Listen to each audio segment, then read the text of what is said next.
Genghis Khan died in 1227. That part we know. What we don't know is where his body ended up. He built the largest land empire in history, reshaped borders, wiped out dynasties, and left behind a blood trail long enough to be visible from space. You'd think the world would know where someone like that is buried. But we don't. No grave, no monument, no marker. He's just gone. The story goes that after he died, the people tasked with burying him killed everyone they passed along the way to the site.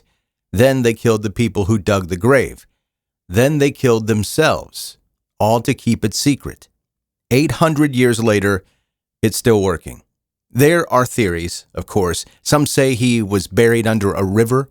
Others think it's somewhere in the Kinti Mountains. A few believe he was cremated. And then there are people who swear the tomb's already been found, but no one's talking.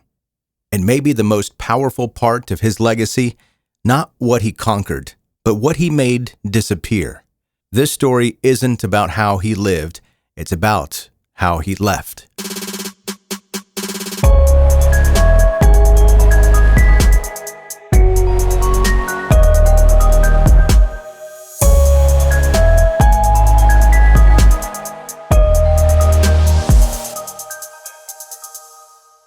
When Genghis Khan died in 1227, his body disappeared on purpose. His people did exactly what he asked.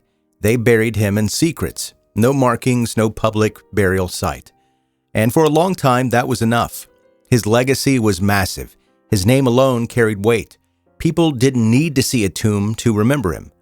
But centuries passed. The world got nosier. And eventually, not knowing where he was buried became the most interesting part of his story. By the 20th century, the search started gaining momentum. Archaeologists, academics, even national governments were pouring time and money into it. They wanted to be the ones to find him. Not because they cared about his final wishes, but because if you uncover a secret that's been buried for 800 years, you get to write the ending. Some people believe he was buried deep in the Kinti Mountains, where he was born. Others said they buried him under a river that was temporarily diverted, then rerouted back over the tomb to erase any trace. Then there's even a theory that the ground was deliberately flattened afterward to make it impossible to find. No headstone, no footprints, nothing. Mongolian tradition has always treated the site as sacred, not just for cultural reasons, but because disturbing it is seen as disrespectful. Not everyone listened. A few decades ago, Japanese researchers launched an expedition. They claimed to be close. But then the whole thing was quietly shut down. No explanation as to why. And still, the search goes on. Because finding the tomb wouldn't just be historical, it would be a major headline. It would be legacy-defining for whoever found it. People are drawn to mystery, not just because it's unsolved, but because they think they might be the one to solve it. And that's all it takes to keep the hunt alive. Once the search for Genghis Khan's tomb got serious, it didn't take long before the whole thing turned into something bigger than archaeology. People weren't just looking for history, they were chasing the idea of uncovering something that wasn't supposed to be found, something deliberately hidden. In the early 2000s, a group launched what became one of the most high-profile efforts to date, the Valley of the Khans project. They used satellite imaging to scan thousands of square miles of land in Mongolia, terrain that's remote, protected, and not exactly easy to explore on foot. To speed things up, they opened it up to the public. Thousands of volunteers around the world started sifting through satellite images online, tagging anything that looked to them as unusual. Mounds, shapes, unnatural lines in the dirt, anything that might suggest something was buried underneath. It was a clever move, but it didn't lead to the tomb. And that's how most of these searches have gone.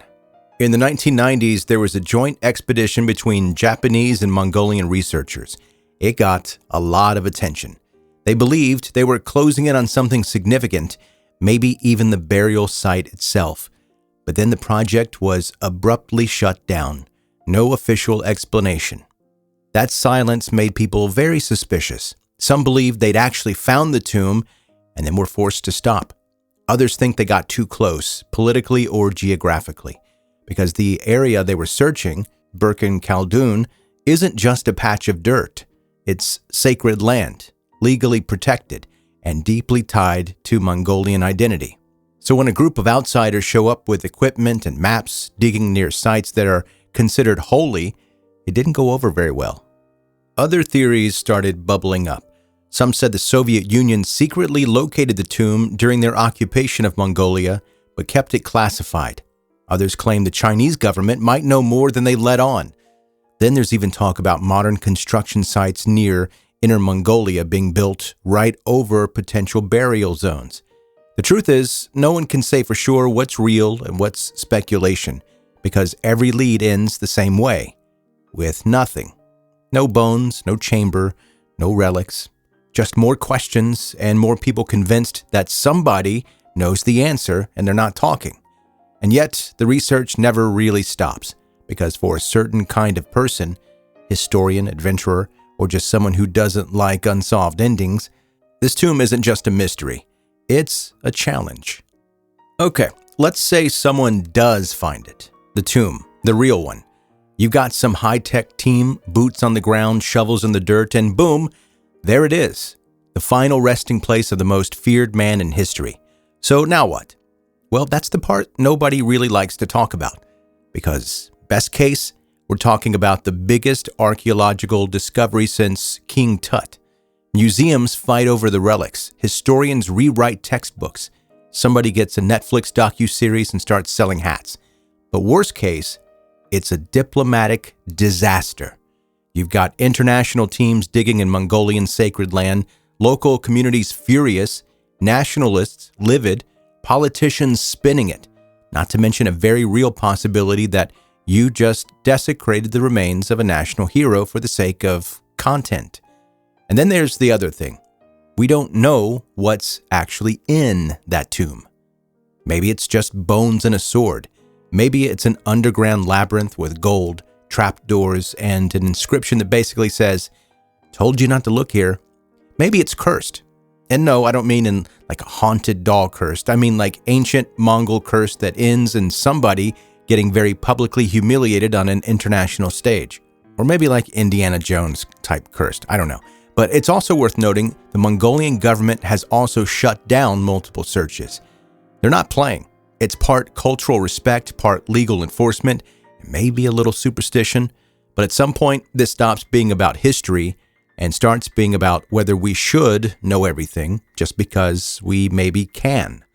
And if we crack open that tomb, we don't just get answers, we also get consequences. So after all the searching, all the theories, and all the people who swore they were close, you know what we're left with? Nothing.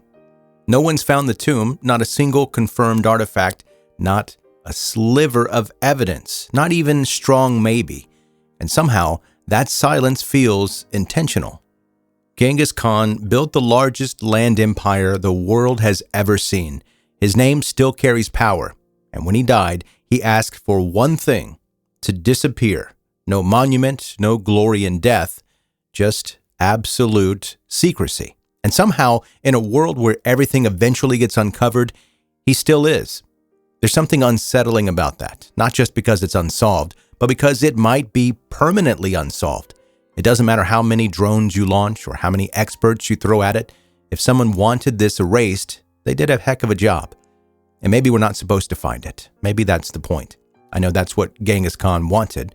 He spent his entire life reshaping the world and then made sure the world couldn't reshape him in the future. No grave to turn into a tourist shop, no artifacts to divide up into museums, just legacy and the weight of a question no one can answer. And maybe there's something kind of perfect about that.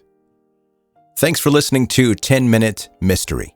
I'm Joe, the host, the guy who apparently spends his free time talking about ancient warlords who didn't leave a forwarding address.